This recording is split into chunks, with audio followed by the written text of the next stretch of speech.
안녕하십니까?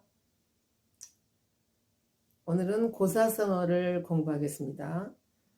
좀 더 알기 쉽고 기억하기 좋게 하기 위해서 같은 의미를 가진 것끼리 모아봤습니다. 그래서 오늘은 우정에 관한 고사성어를 공부하겠습니다.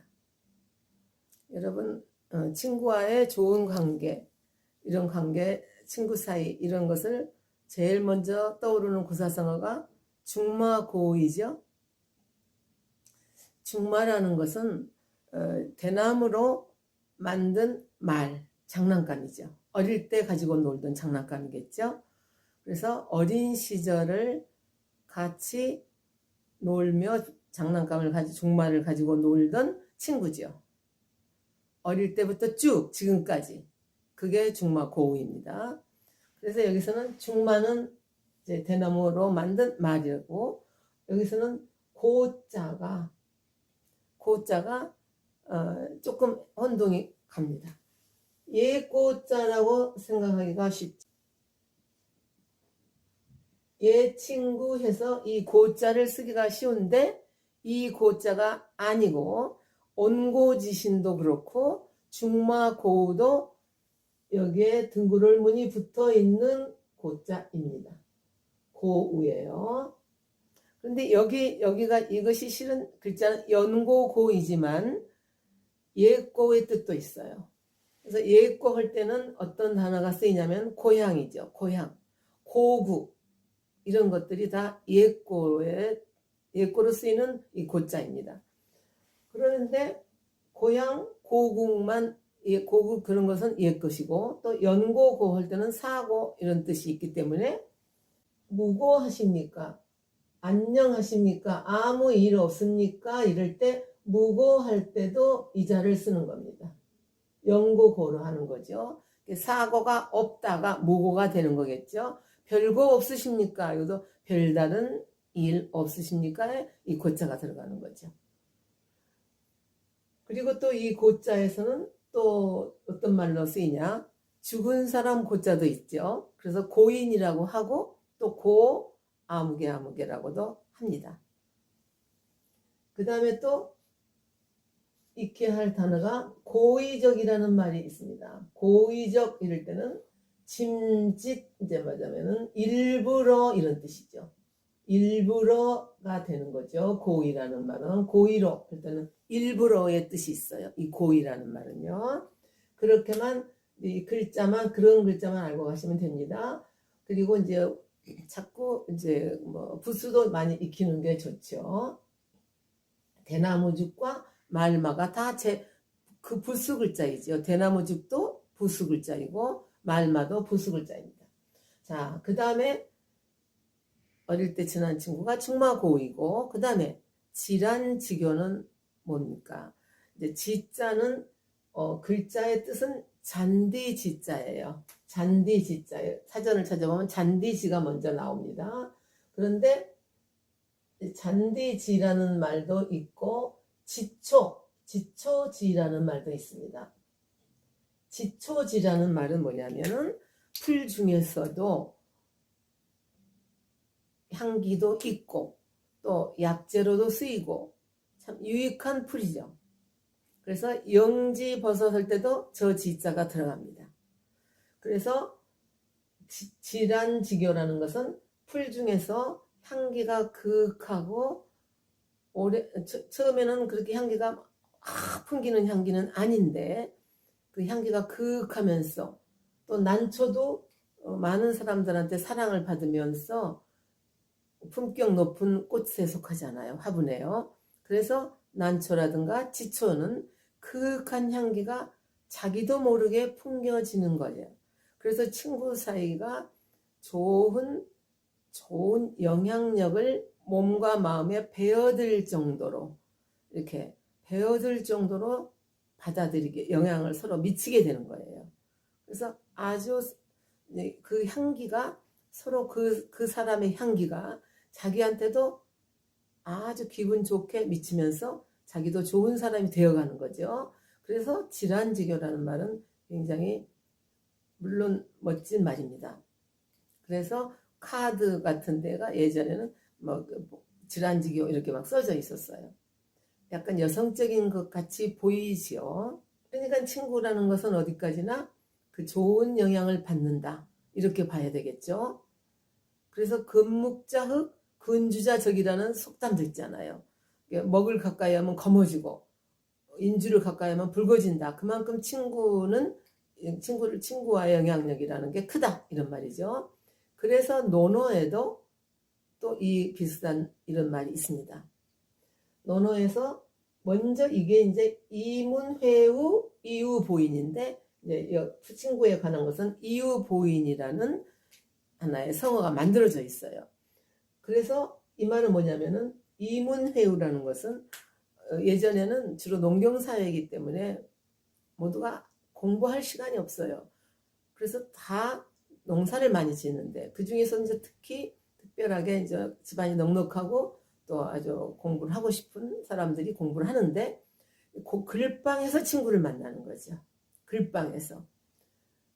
지금은 물론 학교, 학원 이런 데서 만나는 친구가 다 이문회우가 되는 거죠.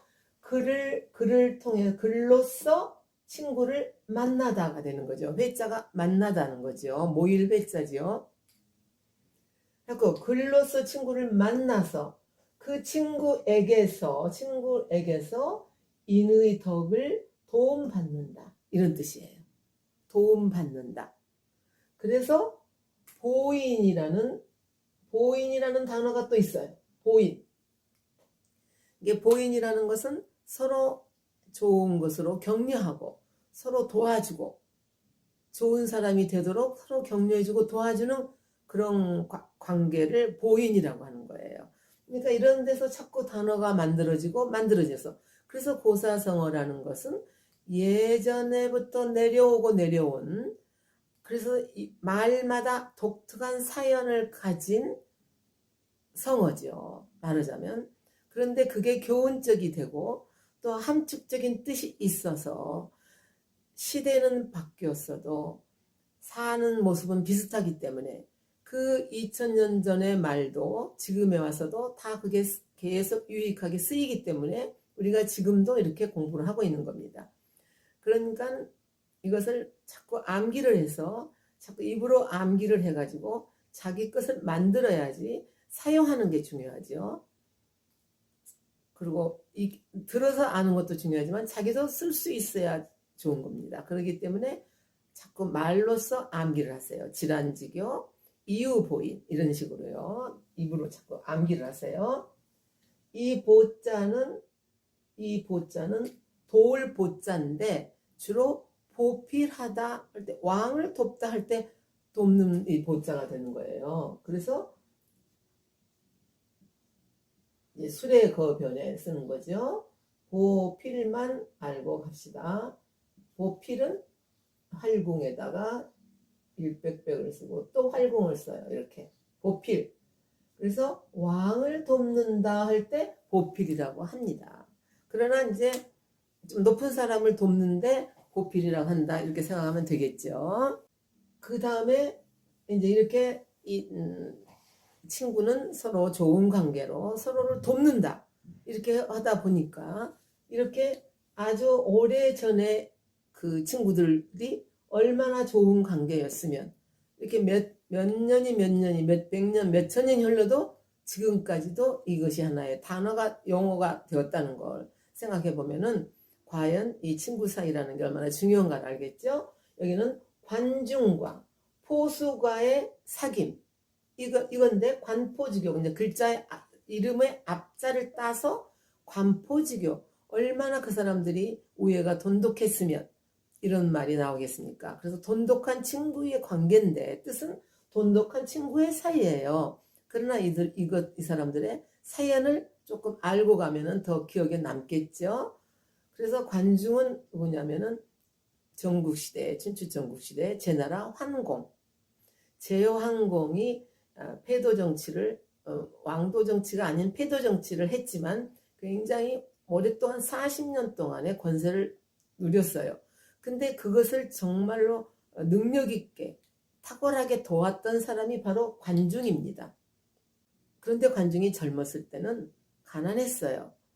그랬는데 그래서 이 포수가라는 친구하고 굉장히 절친했죠. 그런데 포수가하고 관중이 장사를 한다든가 이러면은 이제 포수가는 가정이 좀 넉넉했어요.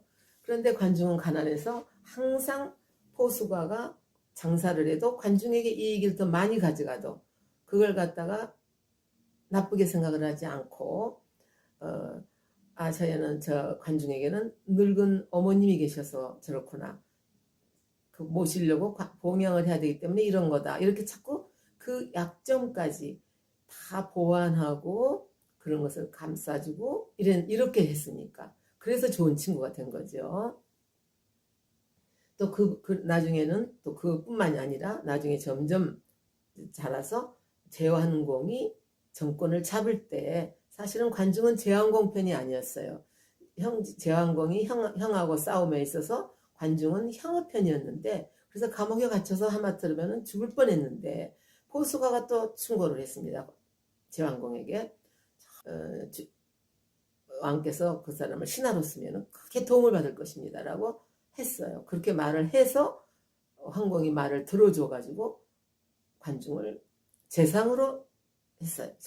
재상의 벼슬을 줬어요. 그래서는 그렇게 대단한 공을 세웠던 거죠. 그래서 관중이 나중에 마지막에 늙어서 시를 썼는데 그 시에서 이런 말이 나옵니다.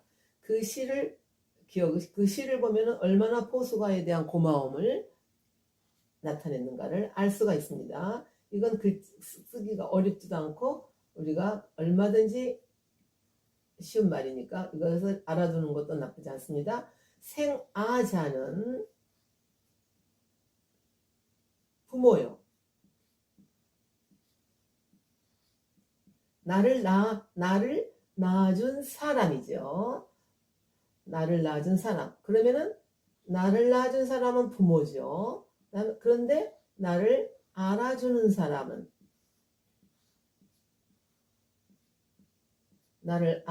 사람은 포수기다. 이런 거예요.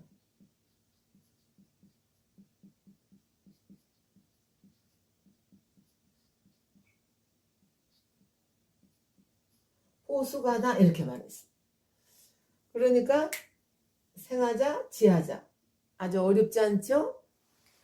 그러니까 결국은 친구라는 것은 자기를 알아주고 인정해주고 약점까지도 보완해주고 장점은 격려해주고 이런 사람이 친구인 겁니다. 그래서 이렇게 지기지우라는 말도 또 있어요. 이렇게 자기를 알아주는 친구, 자기를 인정해주는 친구, 이게 가장 중요한 친구 사이라고 할 수가 있기 때문에 이렇게 말한 겁니다.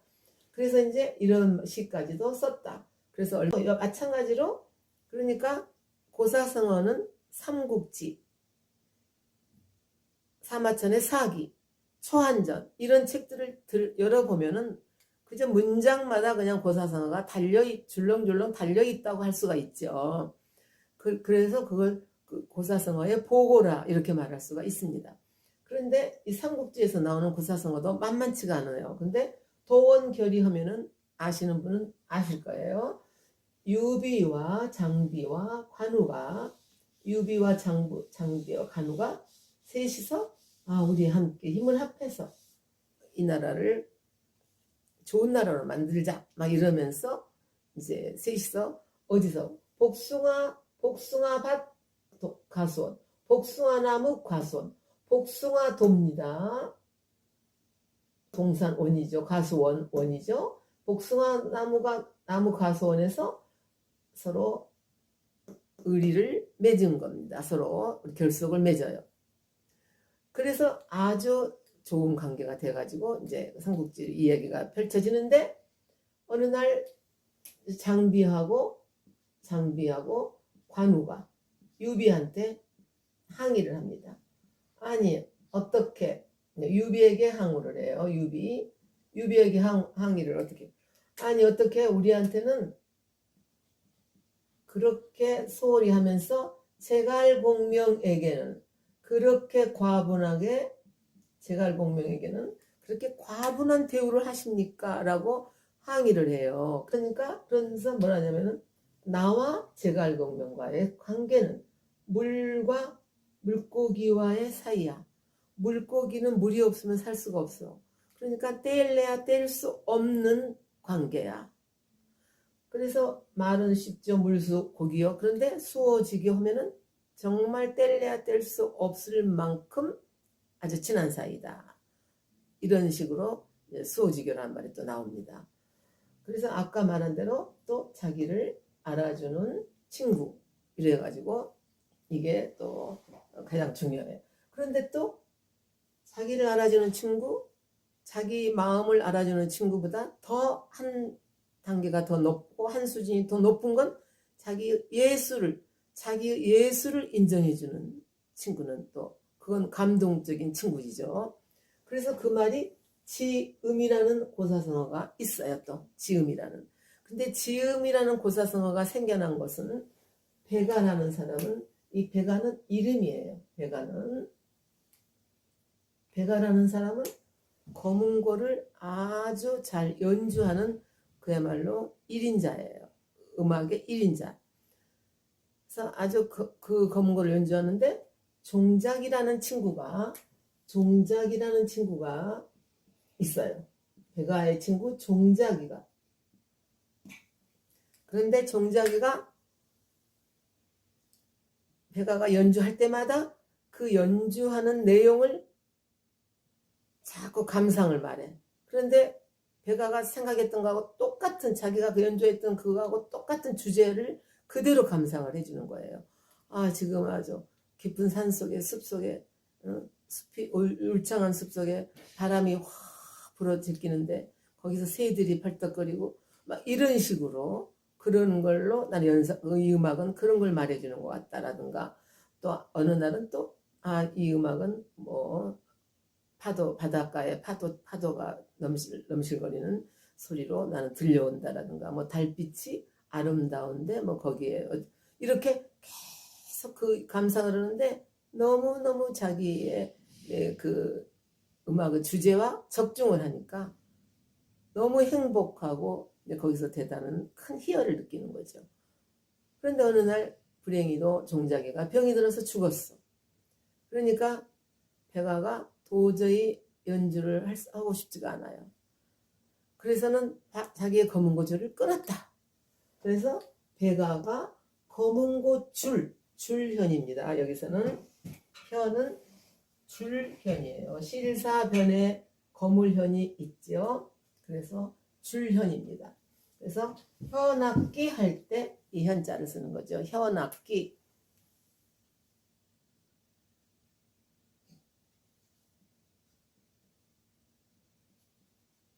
현악할 때 쓰는 거죠. 그리고 또 이걸 그냥 놓치기 싫은 약간 재밌는 말 있어요. 이 현자에 재밌는 말이 있습니다. 이을속자에다가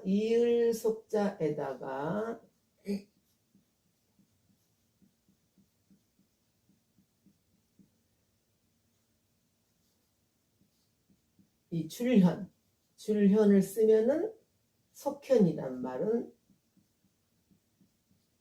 뭐냐면은 이제 여기서는 주로 남자를 얘기하는 거죠. 아내를 사별한 후에 다시 또 아내를 얻어서 재혼을 하게 된다 할 때 속현이라고 합니다.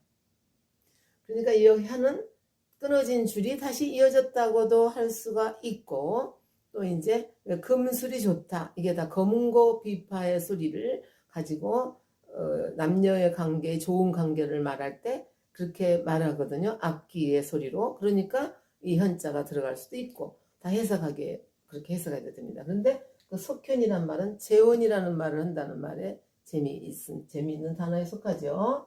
그래서 배가가 거문고줄을 끊었다. 그래서 이것이 지음이라 이렇게 직이지우보다도 더 깊은 아주 감동적인 친구와의 관계죠. 지음. 자, 그 다음에 이제 추강남. 이것은 뭐 모르는 사람이 없죠. 친구 따라 강남 간다. 이런 것은 이제 모르는 사람이 없어. 그러나 이제 친구 따라서 강남이라는 게 지금처럼 강남 가기가 쉬운 게 아니라 강을 건넌다. 강의 남쪽이다 하면 일단 강을 건너야 되기 때문에 강이라는 건 다리도 없고 배도 별로 없어요. 그러니까 다 다리를 적셔가면서 아주 어렵사리 건너는 거예요. 그러니까 쉬운 일은 쉽게 건너는 거 아닌데도 친구가 가기 때문에 자기도 따라가고 이런 거죠. 그래서 그만큼 친구가 가는 데는 나도 가고 싶다 이런 뜻도 되고 그런 거예요. 그래서 추강남 이런 말. 추는 뒤쫓을 추죠. 추는 뒤쫓을 추적할 때도 추월이고 자동차가 추월한다 할 때도 이 추자를 씁니다. 자, 그 다음에 간담상조. 이게 친구는 그렇게 아까 자기 음악, 자기 마음속에 있는 것을 다, 이 친구가 다 알아맞히는 거나 마찬가지로 그 간하고 여기서 이거는 쓸개담이죠. 쓸개담. 근데 간하고 쓸개는 우리가 볼 수가 없어요. 내장에 속하니까. 그런데 그것을 다 보여줄 정도로 서로상 빛을 줘죠. 빛을 줘. 서로 보여줄 정도로 친한 사이라는 거죠. 여기에서 간은 이제 간보다도 담자가 우리가 생각보다 담자가 이렇게 대담하다 할 때 참 대담하네 할 때 담이 큰 대자에다 대담하다 그래요. 그러니까는 이런 내장도 큰 사람이 행동도 크게 하는 거죠. 대담하다. 그리고 우리가 담요 훈련 이런 말도 있었죠. 그 다음에 이제 이렇게 친구가 셋이서 서로 아주 정을 나누고 그 의리가 토합이 되면은 못할 짓이 없다. 그런다는 말에서 쇠라도 끊는다 이거죠. 쇠붙이를 어떻게 끊습니까? 쇠라도 끊을 단이죠. 끊을 듯한 친구 사이. 그게 이제 또 아주 친구로서 결의가 대단해서 힘이 아주 합하면은 못할 짓이 없다. 이제 못할 일이 없는 거죠. 그래서 단금지교. 쇠라도 끊을 만한 사귐. 이렇게 얘기가 됐습니다. 그래서 오늘은 친구와의 관계에 대한 이야기를 했습니다.